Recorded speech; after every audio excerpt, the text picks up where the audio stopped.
Hey everyone, and welcome back to the Ghost Biker Garage.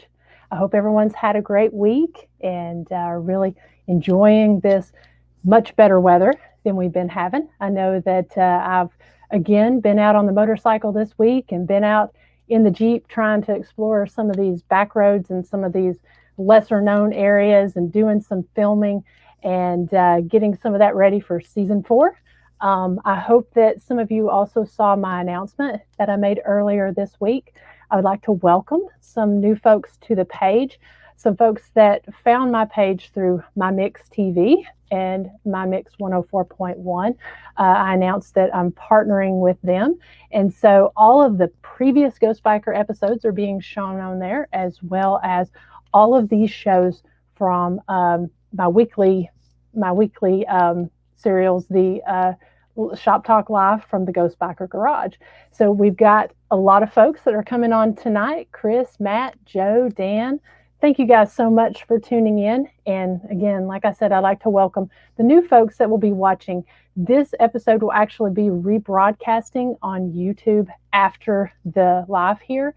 So I encourage you guys to please ask questions of my guest tonight, because it's a real treat. She is very knowledgeable, and we're just going to have a great conversation. So I hope you guys will ask questions and make comments. We'll be pulling them up onto the screen.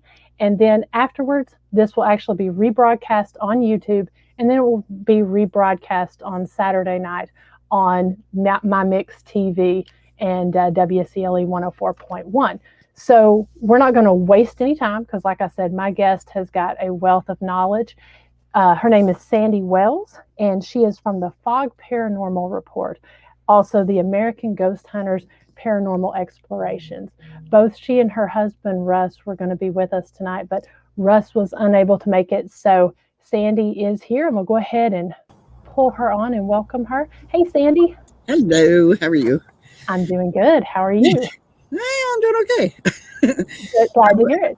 Yeah, I wish Russ could have been here, but a lot of people know him and know that he broke his wrist about a month ago or a month and a half ago, and he's having a lot of pain tonight, so he kind of fell asleep on me. So I said, okay, I'll do it. It's fine. It's fine. Well, we really appreciate having you on here, and I know that, I don't know if you can see some of the comments here on the side, but we've got Dan and several of your friends on here as well. Oh, cool. Yeah. Hi, Dan. How you doing, buddy? Dan is like me and Russ's best friend in the world, and we've known each other for 12, 13 years. We've been through it all together. Yeah, lots of stuff. Well, I've not actually met Dan in person, but we communicate a lot on Facebook, and I always look forward to seeing his lives, as well as hearing his conversations and the information and investigations that he puts out. He's definitely one that I enjoy following as well, and has been just so supportive of Ghost Biker and everything we did. Yeah, he's a great guy. So are you originally from that area that Dan is from? Are you originally from the Illinois area? Actually, I was born in Illinois, but my family moved to Washington State when I was in second grade. So I was basically raised there, but I met Dan. He was our first guest. Him and his team were our first guests on our radio show we had years ago. And we've been friends ever since. So yeah, he's a good guy. You'll really like him when you meet him. I can't wait. And I hope so within 2021, or at least, if not this year, hopefully next, we'll be able to meet. Right. So you've been investigating for a long time. Oh yeah, almost a lifetime. So did you tell us a little bit how you and Russ got started in with your investigating and kind of what your specialties are? Well, Russ and I met, believe this or not, on a Greyhound bus. It was like early 1980, and then we just hit it off really good, and voila, here we are. But the first place we lived was an old hotel, and we lived, it was like a studio apartment, so we lived in a studio apartment. And the first place we investigated was that motel, because a young man, we had heard the story, a young man had, they were partying up on the roof. It's one of those flat roofs, and everybody was up there partying, watching the sun go down behind the Rockies because we were in Colorado. And he stumbled or something, and he fell off the roof and he died. And people had seen him around the motel, his spirit, Mm-hmm. And so Russ and I had even talked about this right after we met, that we wanted to, we were very interested in it because we'd both lost a lot of people in our family, and had many experiences, because I have abilities and Russ does too. And so we happened to see him one night kind of walk on the roof line, and we said, okay, we got to find out what's up with this guy and maybe help him to go, help send him over. And so we took a couple lawn chairs up on the roof, and we sat down, and Russ, I sat down, and Russ started walking around with the camera, which cameras weren't like they are now. You had to use film, and they didn't get into digital till like later in, I think, 2008 or 9 or something. Yeah. But it was very expensive. You had 36 photos you could take. And the recorder we had was a tabletop cassette player. And so we started with that, and we investigated, and did end up getting some EVPs. It was our first. We were hooked after that. It was like, yeah, fish hook was in the mouth. That was it. We became very passionate about it. We learned all we could about it, just in a very short period of time, because, back then there wasn't really many people that did it, that talked about it. I mean, it was like taboo. You just didn't talk about it because people would think you were crazy. Well, they still think we're crazy, but but yeah, it was a fun time because we got to go all these places that nobody had ever been before. I mean, literally nobody had ever been. Right. Yeah. So we went to a few places in Colorado. We were only there in Colorado about 6 months, and then we moved back to Washington State. And Russ is from Florida, so how we ever got together, I have no idea, because he's such a crazy guy, and I'm like really mellow, so I don't know. But anyway, so we did get EVPs that night. We did get one picture out of I think we took 2 rolls. So what would that be? I don't know. I can't handle it. 24 on a roll. So yeah, I think it was like a 36 photo roll, and we took 2 rolls, and I think we got one picture out of all that. And it was of a mist shape, like a form, on the edge of the rooftop. The young man, we ended up, he followed us actually back to our studio, and we started moving around and things, and so that's kind of how that got started. We just got hooked, and we couldn't stop. We went to every cemetery you could possibly think of in Colorado around us, and went back to Washington State, started going to different places. And yeah, as time went by, we I think it was like 22 years, we finally formed a team, which was Fog Paranormal, back in the early 2000s, and went from there, and had the team probably about 6 or 7 years. And then everybody kind of started getting their own little, I don't know, itch to go off and do their own thing. And so we kind of broke the team up, but we had a good time. We went to a lot of places during that team time. I think we did 2 investigations a week. Oh, wow. We did, let's see, some of the places we went to: the Seattle Underground, Northern State Mental Asylum, which was close to where we lived. And just you name it, we did it. Edmond, I mean, there was like not many cemeteries. We did go to a couple, but mostly they were buildings. And these were by request. We went and investigated a whole town. There was it's called Concrete. That's the name of the town. And we actually lived there before we moved back down here to Florida. But every building in that town is haunted. It sits on a deposit of limestone and different crystals. Okay. And it's really weird because you have one river coming in this way, right? And another river coming in, and concrete sits right in that corner. So all that moving water. It's kind of a perfect mix. It is perfect. And some really crazy, spooky stuff happens there. First time I went there was like, I felt like there was a black umbrella over the whole town. And by the time we ended up investigating and sending spirits on and all kinds of stuff while we were there investigating, it was pretty cool. I mean, now it seems lighter, but just recently it started feeling dark again. And I said, Russ, we need to invest. This is before we left. I said, we probably should go back and see if they want us to investigate and find out what's going on, because it just, I can't explain it, but it's just a real heavy, oppressive kind of feeling it was getting again. I thought, this is what we dealt with when we first came here. So yeah, it's a really cool place. If anybody ever gets a chance to go to Concrete, Washington, you should do it, because it's a very haunted little town. It's very cool. Yeah. Is it very populated, or is it? No, it's like, it's considered a semi-ghost town. I mean, literally. It's starting to get bigger. We started getting more people there because people got tired of living downriver is what we call it. So, yeah, I mean, people just got tired of living in the mess that was going on in the Skagit Valley. And so they started moving upriver and started getting more people, not the kind of people you want to have up there. I won't go into details, but yeah. So, but otherwise, it's a pretty cool little place. And the town is just like one street.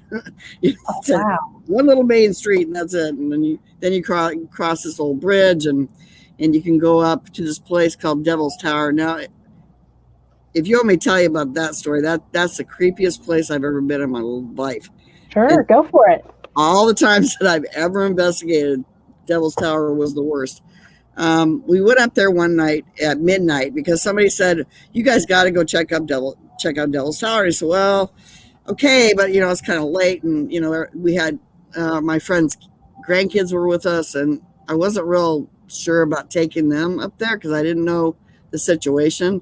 I'd only heard stories, and when you're investigating, you don't always want to believe the stories that you hear. You just kind of want to do it for yourself. Yeah. We always try to go, at least for me, I try to go in cold so that if I'm going to get any kind of impressions, then I want to do that on my own. I don't want somebody putting that idea in my head. So we got up there, parked the cars, walked about, I think it was like probably not quite a half a mile, maybe a quarter of a mile up to where the old limestone crushing plant is. That's what they call Devil's Tower. And nothing but limestone there, so you can only imagine there's some haunted stuff going on there.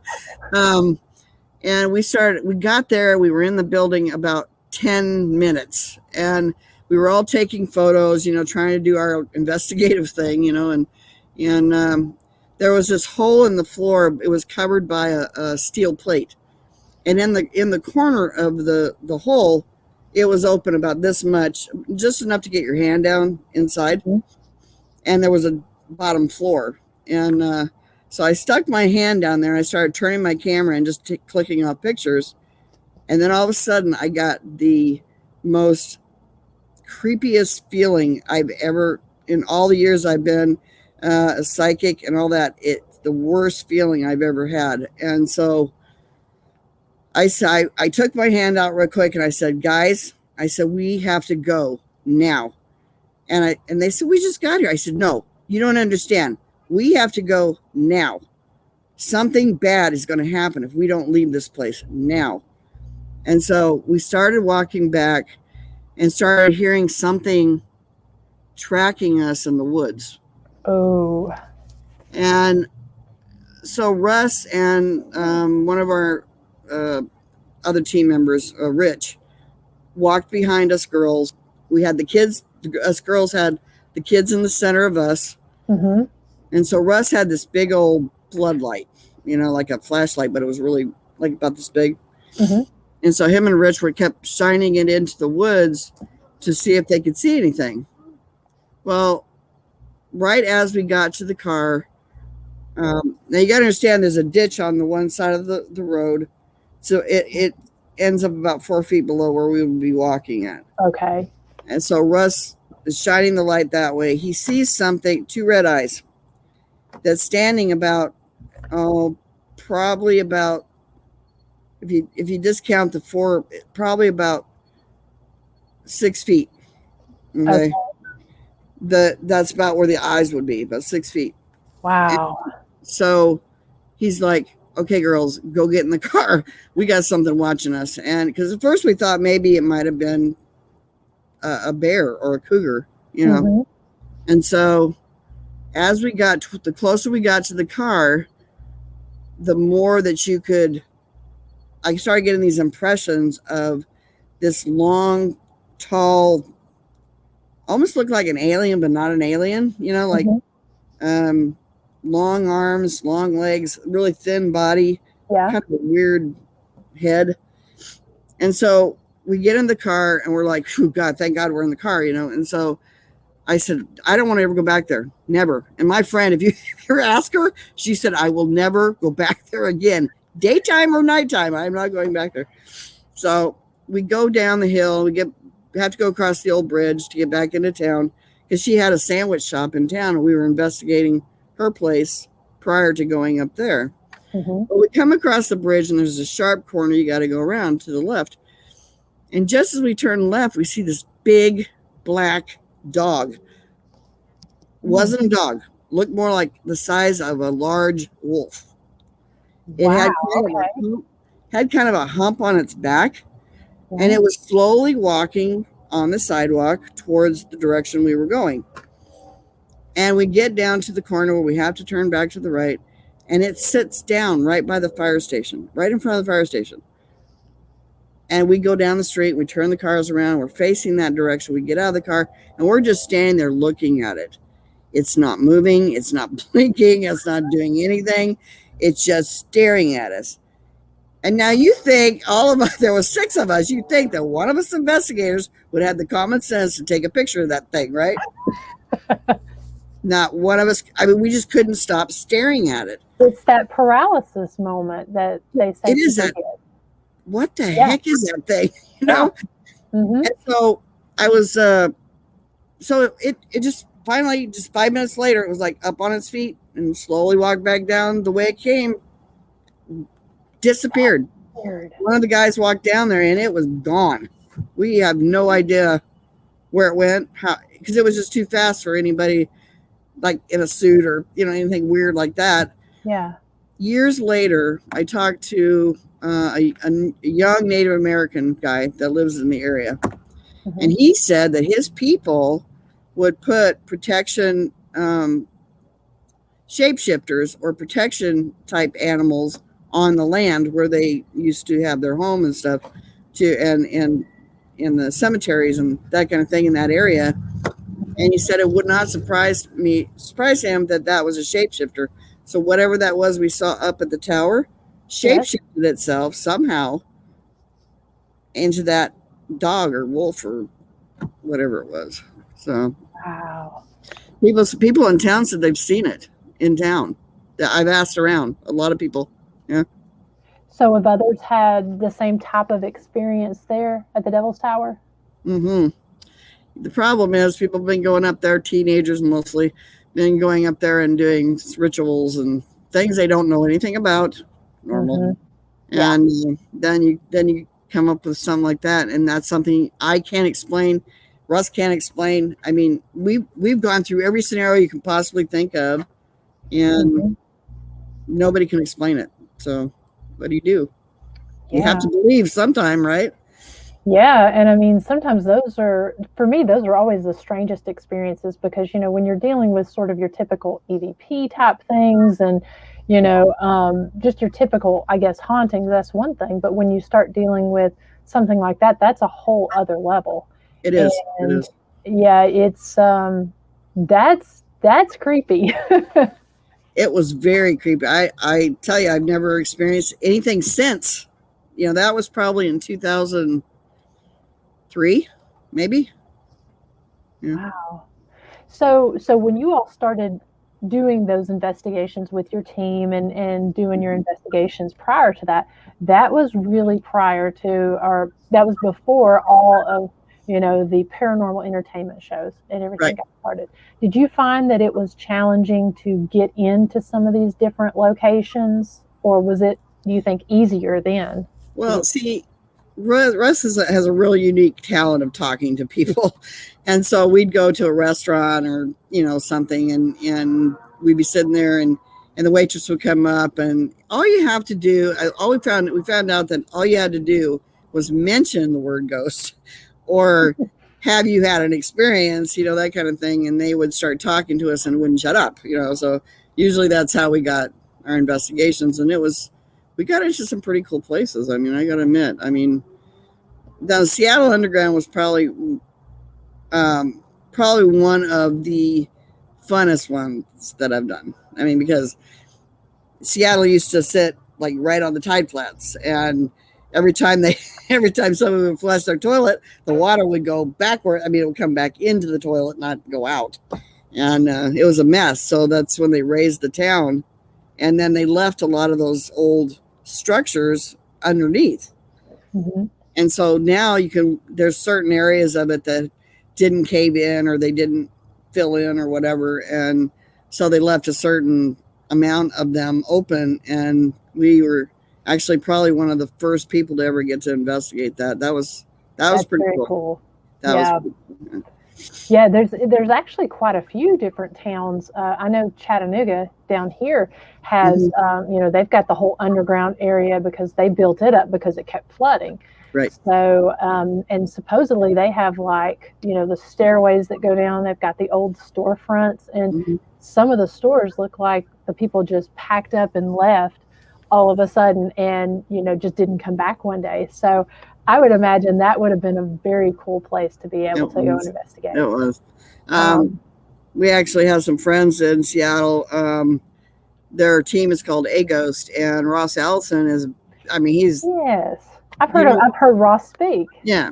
He's very cool. He's probably one of our best friends, and he's done some crazy places too. I mean, I know, but he doesn't talk about it. I mean, he talks about it when he's speaking at colleges and things like that, but he doesn't talk about it much outside of that. I don't know why, but he's had some pretty unique experiences too, I think. Yeah, I saw him speak. We were both speaking at the Haunted Relic Expo in West Virginia last year. Yep. 2 years ago, actually. Oh. And I was so excited when I heard that he was coming to speak because he gives wonderful presentations. Yes, he does. And he didn't disappoint. I mean, he had some great information and gave a great presentation that time. Yeah, he's been doing this for quite some time too. I don't know how long exactly, but I know it's been quite a while. He's one of those veteran old schoolers too, so. Absolutely. Well, it looks like we've got a couple comments and questions over here. Dan says it's not fun when stuff follows you home, right, Sandy? Right. So I take it Dan would know about that. That's for sure. I take it you've had some followers. Oh yeah. Russ and I have had a couple hitchhikers go home with us. That's what we call them anyway. And usually one night we were sitting in our living room in Burlington, Washington, when we had a little house then. And we were sitting there and we're getting ready to go to bed. You know how you go around, turn off the lights and blah, blah, blah. And we get into the bedroom, and all of a sudden our little dog started barking and staring into the corner. So I just happened to have my camera sitting on the end of the bed because I hadn't moved it yet. And I grabbed it and started snapping off pictures. And I know you guys don't say anything. I know a lot of people talk about orbs, but there's certain orbs that I don't call them orbs, actually. I call them light anomalies because orb is such a... Yeah, it's such a buzzword now. Yeah, it's negative. But there were like 2 or 3, and then Russ got mad because he was tired. He said, "Look, I don't know where you came from, but just go away and go back to where you..." House totally got quiet, and the dog went to bed, and everything was fine. Sometimes you just have to get kind of stern with them if they don't, if they're following you home. But most of the time, we've never had any problems with making them go away. Now, Dan, on the other hand, he'll have to tell you that story when you have him on, because he had quite the experience that me and a friend had to help him get rid of. Oh, wow. Yeah, I'll have to, I'd like to have Dan on, so I will definitely have to have him tell that story. We also had friend Steve White says to ask how you got the name Sassy Sandy. Oh my God, Steve is such a character. I do a lot of tarot readings, and Steve was coming quite often, and he would actually put out the promo for me to all kinds of people, and I was getting like tons of people, and he started calling Russ Woodstock Russ. I don't know why, but he's like, Russ likes to joke around. I guess he likes to joke around. So then I ended up getting the Sassy Sandy, and he writes stories about us. It's the funniest thing. Oh my God. He writes like we're back in the Western days and we rob people. I mean, just funny stuff, and he's talking about the Birdcage Theater and how, it's just funny. I just love it. Steve, you're a character. Oh my God. He's another one that I've not had the opportunity to meet in person yet, but I love following his posts and everything. Oh my God. He has some great questions. Oh, he does. And yeah. I gave him a good reading one time, and I think I got stuck with him. Hi, Steve. One of those hitchhikers. Yeah, exactly. Yeah. I love Steve. I think he's great. So you say you've had the team. You've also had your radio show. You've also written a couple books. Mm-hmm. Well, actually, my first book ever I wrote with Dan Norvell. We're co-authors on it, and it was called Beyond Life: The Ghost Chronicles, and it was like a compilation of 8 or 10 fictional ghost stories, and in each one of our ghost stories, it always turns out good. The ghosts get to cross over, and the whole thing. And so, really good book. If you ever get a chance to go on Amazon and get that book, it's got some really great stories in it. And Dan's got more books out too. I'll get those links as well, and I'll post those. Okay. On there for you. One of the books I wrote, I wanted to challenge myself, and I'm not a big believer in vampires and stuff, but I wrote a vampire book. It was called oh God, what was it called? Dark Possession, something. I don't know. And it did really well because I let it come out around Halloween. So I mean, it did pretty good. People were saying, "Aren't you going to write the second part of that?" And no. Leave it to your imagination, because I ended it kind of weird, like it ended up being a girl becoming a vampire that you would have never expected her to, and it was kind of a weird story, but I liked it. It was fun writing it. And so you've got a new one that's going to be coming out soon. Yes. We were talking a little bit about that before, yes. And it sounds very interesting the way you all are doing that. Yeah, it's going to be called The Paranormal Side, and it talks about the basics and the advanced stuff that Russ and I have, I don't know, like theories and things like that. But the difference about this book is it's going to have, after each chapter, we'll have an experience in a haunted place that was similar to what I'm talking about in the chapter. And so we've done a lot of, I like doing a lot of experiments. So, and I like using dowsing rods and all that stuff. I'm a very old school kind of investigator. I don't use any of the new gadgets because, frankly, I wouldn't even know how to use them.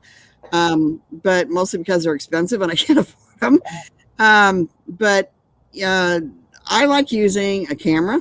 I like using a pendulum if I get the opportunity. I like using the ghost box, the SB7. That's the one I use. What else do I use? Oh, voice recorder, of course. Which EVPs are my favorite, and we do real time EVPs on. We plug the earphones into the thing so we can hear what's being said. That's one of our favorite things. We used to do the whole DVR system kind of thing, and Russ got tired of wasting an hour of our investigation time setting up all that stuff. Yes. So we quit doing that.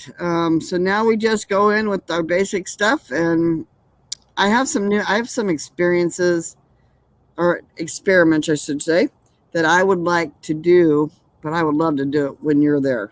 Oh, very nice. I would like that. Mm-hmm. I would like that a lot because you mentioned the dowsing rods, and that's other than the recorders, the dowsing rods are probably my favorite tool. Yes. Just because they're so simple. Yes. And they're simple for me to use. They're simple for the spirits to use. The spirits understand them, and you can do so many interesting things with those that a lot of people don't think of.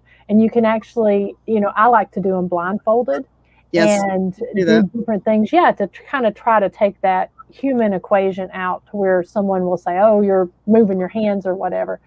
I love those. Yeah, and I was thinking about it one day because like I told you, I'm going to school right now. So, and I'm going through, when you get into the metaphysics of everything, it covers everything. I mean, I'm talking religion, I'm talking, you name it, it covers it. I mean, crystals and everything. I've gone through almost 40 courses already, and all different things. And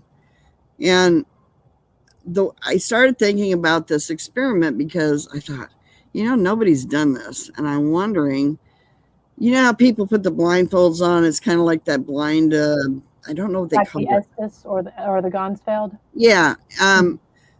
But nobody's ever done this. I'm not going to say what it is, but I will send you a message and let you know what it is. Because I want to try it before anybody else tries it, because if it ends up being dangerous, I want it to happen to me. I don't want it to happen to anybody else. Mm-hmm. So I'm very, very conscious of that. I don't want anybody getting hurt. Mm-hmm. So it has a lot to do with, I'm not going to say, never mind. But yeah. We can talk about it after. Yes, because at one point I would like to investigate someplace with you and have you be involved in it, because I think it would be very interesting. and we're a lot closer now. So yes. So I think that can happen soon. I would actually really enjoy that.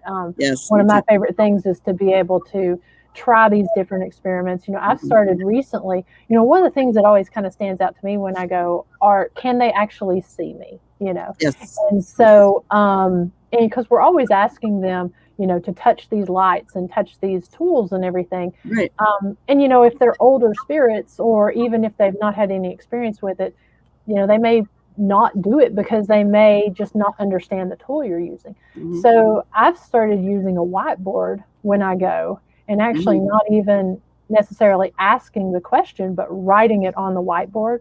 Right. And seeing if either I can get a response on the SB7, or seeing if I can get, maybe asking it to knock by writing it on the whiteboard, and seeing if, it responds that way.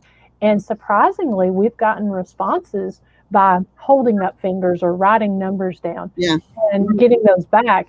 And that's been something that's been really fascinating to me, just to kind of prove that some of the spirits we're dealing with can actually see us in that moment. Absolutely. Yeah. And they can. And the weird thing is, a lot of people say, well, I don't get any responses and stuff. Well, did you ever think that maybe the spirit you're talking to doesn't speak English? That's right.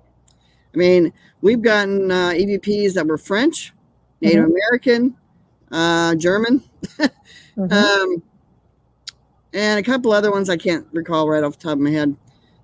That's a lot of thinking back, people. You got to understand. I'm 62, okay? The brain doesn't quite go back that far anymore. And you've got a lot of stories. You've been to a lot of places. Oh my God. I'd say in the thousands, yeah. But, and none of them, I mean, some were big, some were really tiny. I mean, old graveyards I've found just along the road. I love doing cemeteries and graveyards. And believe it or not, a lot of people don't know the difference. But the cemetery is public, and a graveyard is next to a church. Pretty simple. They're always called graveyards when they're attached to a church, and a lot of people don't know that. It's crazy. I don't know why they don't know it, but yeah, I do a lot of research. I was going to say, I actually watched a lady giving a presentation on the difference, and she was talking about even just some of the differences in the customs and Mm-hmm. that sort of thing. And that was something that was very fascinating to me because a Mm-hmm. lot of people, don't realize that. Yeah, They don't take the time. It's more or less, let's grab the tools, let's go to this location and just see what happens. right. We've actually got a lot of different comments here that I'm going to pull up. Let's see. Yeah. Matthew Bird asked, he says, as a psychic, can Sandy typically tell when she is in the presence of a spirit versus a memory loop? That's a great Yes. question. Yes, I can. Um, the difference for me is the way the energy feels. If it feels, I know it's kind of going to sound crazy, but my reaction to a spirit is where they are around me. I either feel it like on my left shoulder, on my right shoulder, behind me. Sometimes I'll get it in front of me, depending, and it'll be pulling me to an area. That's how I get it, and that's how Russ gets it too. Um, Okay. So do you see here a little bit of everything.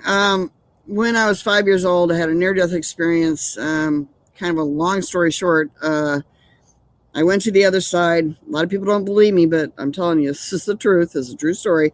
After I came back, I was healed by the being that brought me back, and this was not an alien encounter. Trust me on that. Um, and I was put back in my body, and about a month later, I started seeing spirits. Well, one of my first encounters was an old lady who had died. Um, and she had lived across the street from us in this town we lived in Illinois when I was a kid. And that's how that started. And I swear to God, and I remember her name was Agnes. I'll never forget her. She was my first spirit. And so I swear to God, the woman told every spirit she knew that what I could do. Because after that, it was like this line of spirits coming every night. And actually, at one point when I was about 7, I got physically ill because of it. Because I didn't want to get out of my bed to go to the bathroom. I was having all kinds of physical issues. And finally, one night I went a little crazy and I started screaming. My parents didn't know. I didn't tell anybody what was going on. And one night the spirit came in and was like demanding that I do this. I don't remember the whole story. I just remember that it was demanding something of me. And I said, that's it. And I slammed my heads down on the bed and I said, you got to get out of here. I was just screaming at the top of my lungs. I slept in the same room with my sisters. I have 2 sisters. And they're like, what is wrong with you? And mom and dad comes running into the room. They're like comforting me. Oh, you had a nightmare. I said, it wasn't a nightmare. Finally, I kind of peeled it back a little bit because I didn't want anybody to know because my family was very religious. And so I didn't want them putting me in a rubber room someplace because, they would think that I was talking to the devil or something, Yeah, and that had to be scary too at that age it was very scary, actually. Yeah. But finally got to the point where I asked God, I said, please don't let me see them in their death form. I don't want to see all the blood. I don't want to see all the icky stuff. I just want to see a nice spirit coming to me.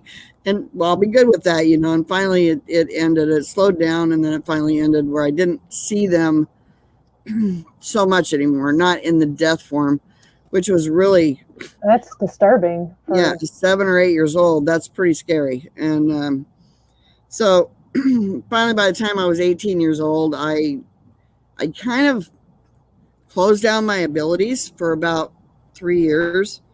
And then after that, when I met Russ, the gates flew open again because he's got abilities too. So, we were kind of cross giving each other our impressions of things and whatever. Yeah. So. Wow. Okay.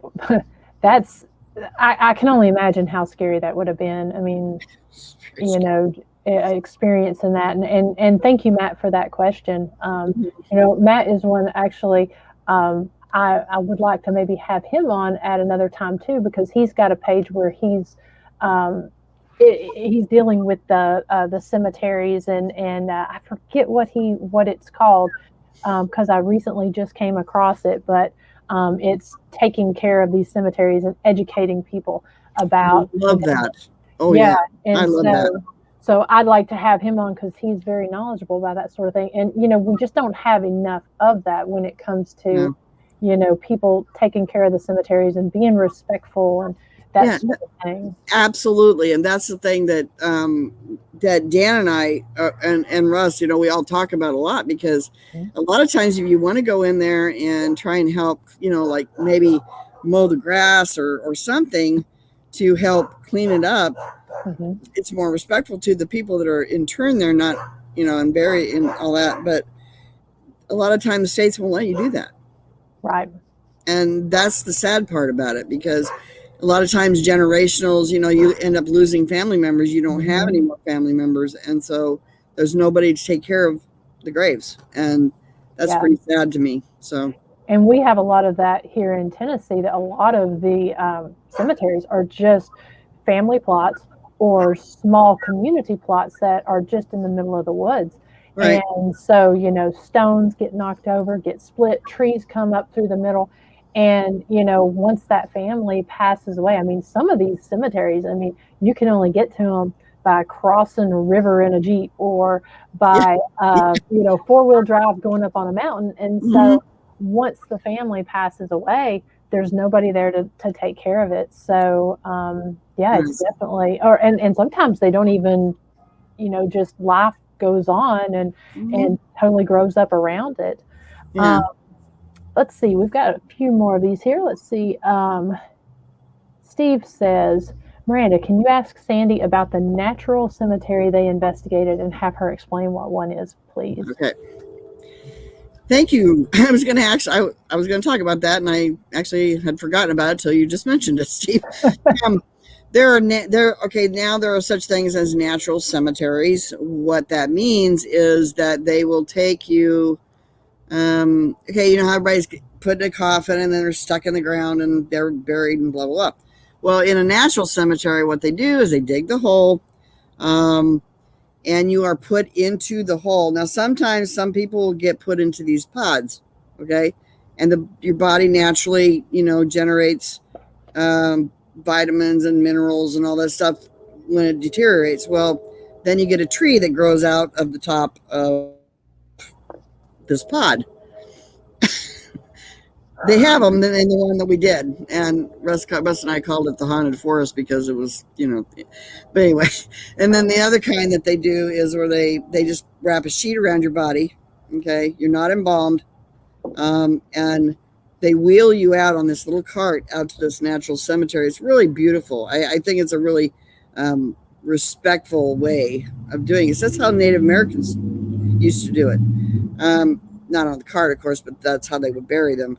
And Mm-hmm. so they take you and they bury you, and the only thing, and you get covered up, and they put sawdust on top of that.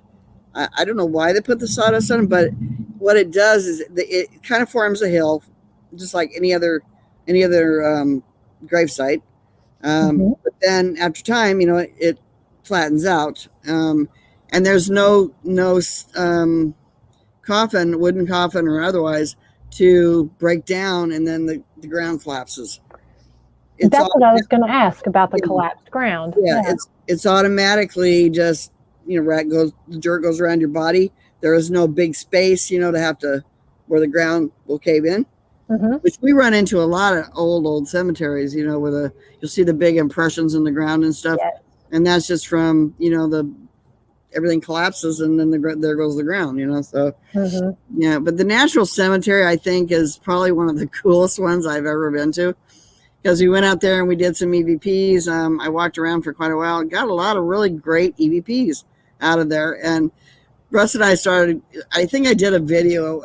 Actually, it's on YouTube, I'm pretty sure, where I call it is this a haunted forest or something like that? Because if you think about it, you're growing trees out of out of yourself, and then all of a sudden all these little sprigs of trees are coming up. It's pretty neat. I enjoy it. And the way that they don't do a regular headstone. What they do is they get a big boulder and they carve your name into the boulder, and that's it. It's pretty Oh cool. wow. Do Yeah. they have death date and birth date in it as well, or just? Yeah. They put your, Okay. and somebody might be really talented, and they draw birds on it or butterflies or whatever, and it makes it's really pretty. Actually, I like them a lot better than the regular headstones and that we see that are so common. Yeah, it's a really, thanks, Steve, for reminding me. Yeah, I mean, thank you, Steve, because that's really interesting. I've never heard of anyone going and actually doing. Yeah. I mean, obviously they do EVPs and stuff at regular cemeteries, but I mean, why not? Yeah. It's This a way to cemetery live on. This cemetery actually has all three. It has the normal regular cemetery with the headstones and everything. Then it has another section that is nothing but for cremations, where they'll put your urn into the ground, and they got the little plaque on top. And they got this really pretty waterfall, and it's gorgeous. And then in the back of that is the natural cemetery, which is, we just happened to cross. I don't know how I think I looked it up online as I was reading an article about natural cemeteries and or natural burials, and it just happened to come up that it was in Bay, which is not very far from where we were. And I thought, oh, let's go, let's go see what that's about, So yeah, so we got a lot of UPs. It was pretty cool. Are there very many of those? Not that I know of. Because I'm not aware of. Yeah, I don't know. You'd have to look it up online, because I think it just started being kind of a thing that people do, because how expensive burials are now. I mean, like, we're looking up at $8,000, $9,000. That's ridiculous. Yeah. Plus, they can actually, maybe use the ground better. I mean, if they're growing trees above your body, that's pretty cool, because you're, eventually your body's gonna, dust to dust kind of thing, and which I think is a lot better, and you're not poisoning the ground with all that metal and stuff. So yeah. I guess, I mean, the only downfall I can see to that is if there was a crime or something committed, they wouldn't be able to exhume the body. But I mean, that might not, a natural cemetery might not actually be an option, in that type of situation anyway. So I haven't decided quite yet how I'm going to be, taken away from this life. But one thing Russ and I, we're thinking about cremation because we want to be made into a stone and hang around the neck of somebody who loves us. So let's see here. Dan mentions, he said, my favorite story of Sandy's is The Asylum. Oh, yeah, that's one of the books I wrote. One of the stories. In our first book together, I wrote a story called The Asylum. And everybody who read that story said, oh, my God, Sandy, that's got to be a movie. Because it's about this little boy who gets dropped off back in the early days of the asylums and stuff. I told you guys I do a lot of research. They were called almhouses or poorhouses. And these kids would get dropped off by parents who can't afford to feed them or whatever. And there was orphanages, you guys know. And so this kid gets dropped off. His mother drops him off. She's kind of a loony anyway. And this lady that runs the place is just wicked. She has these two guys that are working for her, and there's all kinds of kids there, and there's adults there. And it ends up being a really good, the ending is really a good part, but the in-between is pretty scary and pretty, it deals with a lot of real life situations. And I think that's why everybody likes it, because it's so realistic. That the little boy, his name is Josiah. And the funny thing is, I have a friend now whose name is Josiah, which is really funny. But Dan knows him too, but it's a really good story. I don't know if you guys ever get a chance to read it. It's on Amazon. Buy a standalone book if you guys want to read it. It's just a short story. It's only about 80 pages, but it's a pretty good story. Yeah, I like it. Well, like I said, we'll put links to your books, and then anywhere that people can find you, we'll put that in the comments on all the different sections. Right. As far as, we were talking before we came on here, you've kind of got some big things planned that you're working on right now. Yes, actually. I don't know if are you talking about school? Mm-hmm. Okay. I am actually going to a school called the University of Metaphysics. I am getting my bachelor's in metaphysical sciences, which covers just about anything you can think of with the supernatural, the occult. Does not cover demonology. I won't get into that. It's kind of a long story. I don't really dig on that too much, and I don't believe in it that much. So it's so different. It's very different. And my whole goal is I want to work with kids, and I want to work with psychic kids basically, and I want to work with people who just need my help, who need healing and that kind of thing. That's what I want to do. I don't want to focus on the negative stuff in this life, which we know is all around us right now. So, but anyway, I'm getting my bachelor's, then I go right on to getting my metaphysical, my master's, and then I get my PhD. I have to write a doctorate for that. So if anybody comes up with a great idea, I still haven't decided what exactly I'm going to write my doctorate about. Oh my God, that's going to be fun. Usually it takes people a couple of years because you have a lot of research you have to do. You have to write like 10,000 words. But everything that I've studied almost 40 courses in the bachelor's degree, and then you have to do 10 electives. And these are all things that the electives have to be things that you're interested in. Well, boy, there's a lot of stuff I'm interested in. So, doing the 10 electives is going to be fun. But you learn all about divination, world religions. Oh my God. Tarot card, you name it, you learn about it, and it's a really great school. If you ever want to check it out, it's online. It's called UMS. So, UMS. Okay, yeah, because I mean that's what we find so often in this is that people will get so focused in one direction, and they don't learn about all the different areas that encompasses this because there are so many different sides, that we deal with, like I said, with the divination and just the whole metaphysical side. I know I was kind of laughing at Matt's comment about demonology, and that there are a lot of self-proclaimed demonologists out there, and it does a very big disservice, I think, to the field. Just personal opinion, I guess, but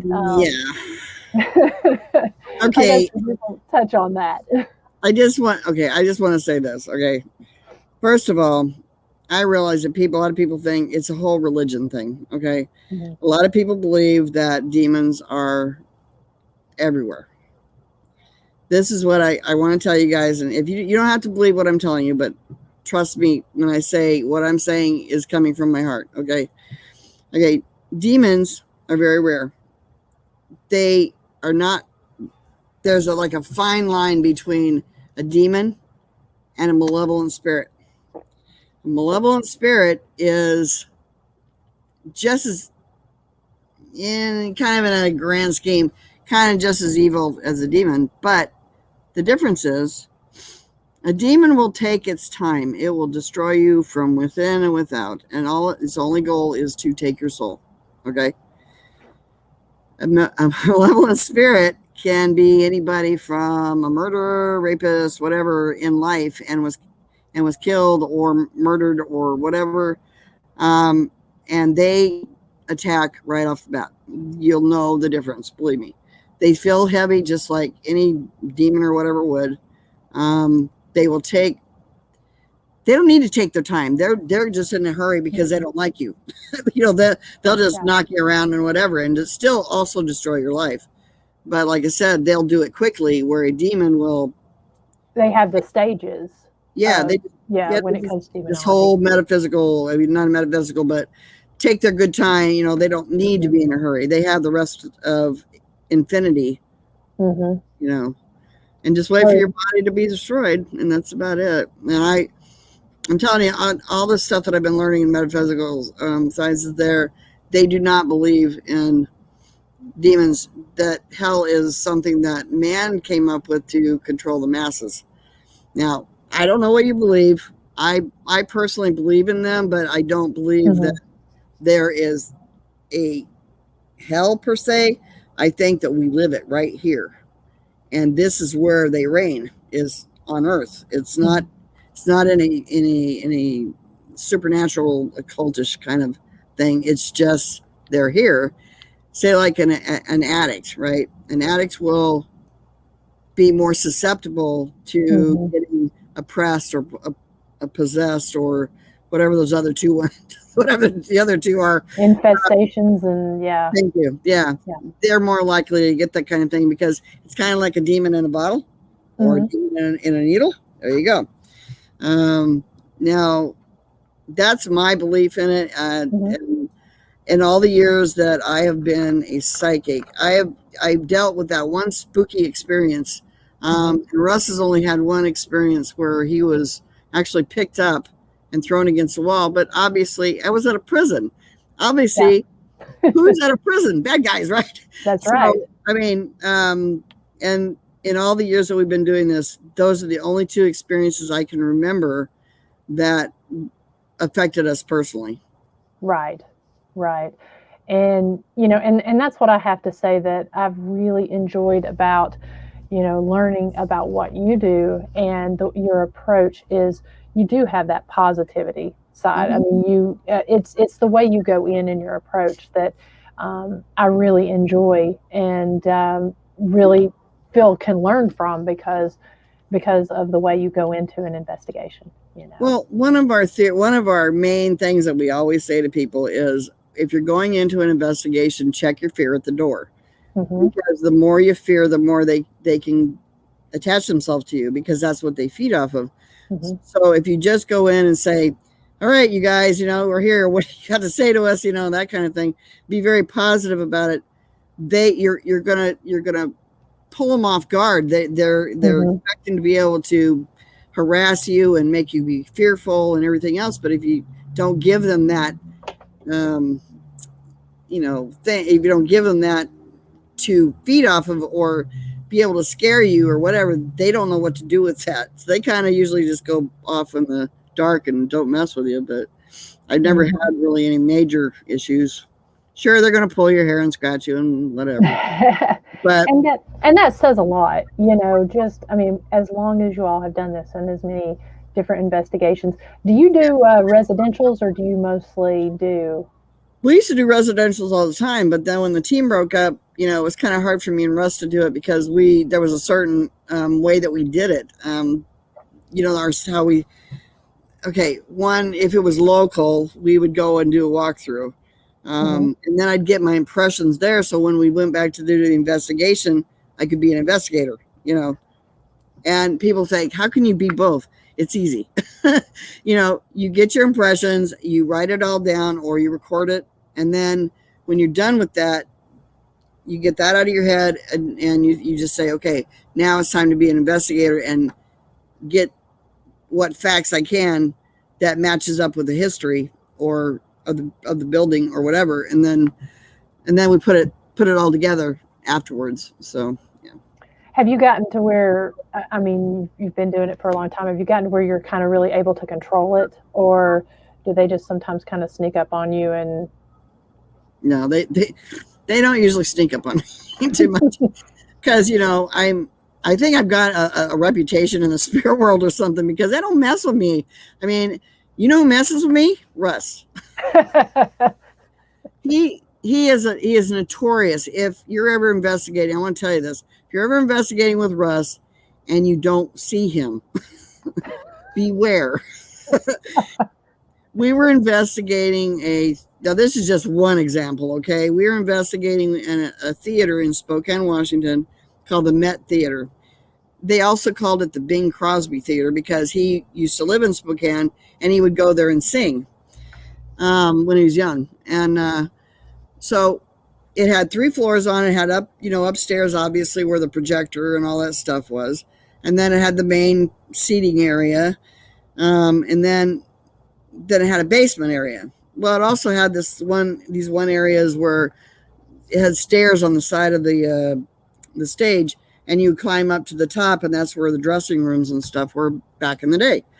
Well, we had done all that. We were all standing on the stage kind of discussing what we had experienced and that kind of thing. We do that halfway between each part of the investigation.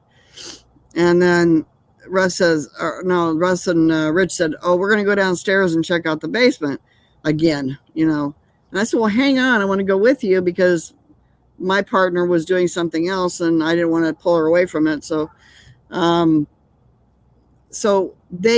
before I could say something to somebody, I turned around and they were gone. Okay. I'm like, dang it, Russ. So I grabbed my flashlight and I'm walking. It's really dark in there too. I'm walking down the stairs and I get to the bottom. I did not realize that there's a closet right as you get to the bottom of the stairs. And I'm to that bottom step, and all of a sudden I see this arm come out and grab my arm like this, about like this. And I almost knocked him out. I was so mad. He said I didn't mean to do it, But he's really notorious for doing that stuff, and I just want to shoot him sometimes. Yeah. So as far as other things that you guys have coming up, you mentioned your book. Is there any, and also your degrees, are there anything else that's coming up that you would like to kind of put out there? Oh, honey, there's a lot of things I'd like to do. I'll tell you. One of the things I'm looking forward to is Russ and I, we're kind of waiting for some money to come in, and then we're going to buy a different vehicle because ours is kind of going kaput. Mm-hmm. So we need to get a different vehicle, but then our travels are going to start, and we want to go. There's some places I want to go in Georgia. Mm-hmm. I want to go I've never been to Gettysburg. Mm-hmm. I want to go there. I don't really want to go to the places where you have to spend a lot of money because that's not my thing. Yeah. I would rather go places that a lot of people don't know about. Mm-hmm. But that's kind of hard to do anymore because there's so many investigators out there now. Yeah. But when we do find those rare times where nobody's that we know of anyway has investigated, then those are the kind I like to do. But then we're heading towards, I think we might be actually going over to Texas to see our friend Ashley Storm. Oh, yeah? Yeah. And her baby. I love that baby. And then go up to Oklahoma to see Steve White. He didn't know that, but now he does. And then up to see a friend of ours, Latasha, who's our case manager. She's not here. Oh, yes, she is. There she is. She's here, yeah. I see the name in the chat. She helps me. She's my moderator when I'm doing tarot readings and stuff. We get a lot of trolls. Do you get trolls? I've actually been very lucky. The folks that watch and follow, I mean, they're great. Thankfully, I've not had any issues with that. Yet. Hopefully, knock on wood here. Yeah, knock on wood. But I do tarot readings every Monday night. And so she kind of keeps the trolls out and helps people, with getting their reading and stuff like that. And then we are heading for Illinois to see our good friend Daniel and all our other friends, paranormal friends in Illinois. And then I'm not sure where you live. So I would like to come see you. I am in Southeast Tennessee. Oh, that's right. Tennessee. Mm-hmm. That's right. Okay. That's right. And see, lots of places. I know. And there's lots of places in Tennessee. I know because we've checked it out. Actually, Russ's 16th great grandfather, was a Cherokee war chief. And he is buried in the Little Tennessee Valley at a place called Chopa. And he was very, what's the word? Very well known and respected in the Cherokee nation. And he was buried outside of one of their very spiritual longhouses. It burned down eventually, but he's still buried there. And then there's a monument that sits right there, and it's way out in the middle of nowhere. And I got to go. I found the location, so now we just have to go and see him. And Russ looks a lot like him. Oh, so, wow. Mm-hmm. That's very cool. I know in this area, we're right at the start of the Trail of Tears.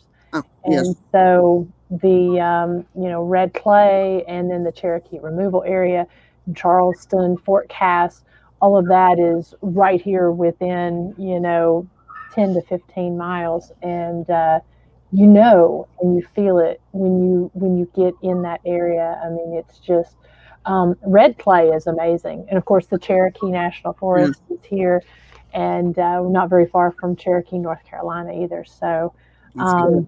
yeah, lots of amazing native history just in Yeah. this area alone. His great grandmother, his sister was actually offered a princesship in the Cherokee Nation when she was 16, but unfortunately she couldn't take it because she was already married. Let's just say. And she had to be, single and all that stuff. And so, yeah, I'm really into more of his history than he is, because he doesn't know much about his family. But now that we're here near his family, his sister has answered a lot of questions that I didn't know. So it helps with the genealogy part of finding out more about his family. And that gets crazy confusing when you really start looking, because where you've got, where it just starts splitting with, you know, grandma's side of the family and grandpa's side of the family, and then it just, and both of those, then the other grandparents' side, and then just going on back. I mean, it can get really, really hard to track, and confusing. One thing I did find out about this great grandfather was that he married the lady in waiting for Queen Victoria. Wow. Which I thought was really cool. Very interesting. How many Native Americans went to see Queen Victoria? So, Right. Wow. Yeah. Well, definitely keep me posted when you all come to this area. Yeah, I definitely will, and maybe you can go out there with us. What we did find out one thing, that his image is on the Nashville flag. Oh, no kidding. Mm-hmm. Wow. Okay. Learn all kinds of things. I mean, I had no clue. I had no clue. Neither did Russ. So, yeah, we know a little bit more now. But I want to go see that place just to pay my respects to his grandfather. So. Yeah. Well, that's very cool, and you can. I look forward to. I hope you guys decide to document some of that. Document your travels as well as. That's what I told him. I said, yeah, I told him you should go and let people know who you are, because it's I don't know what they call it, but he can get his heritage, his lineage, taken care of. Yeah, definitely. And so, where are some of the places that people can find you and follow what you're doing? You mentioned your show. You said on Monday nights you do your tarot readings. Yes, Monday nights on the Sacred Objective of Spirituality page, or the SOS Life, either whichever one you want to put on. Okay.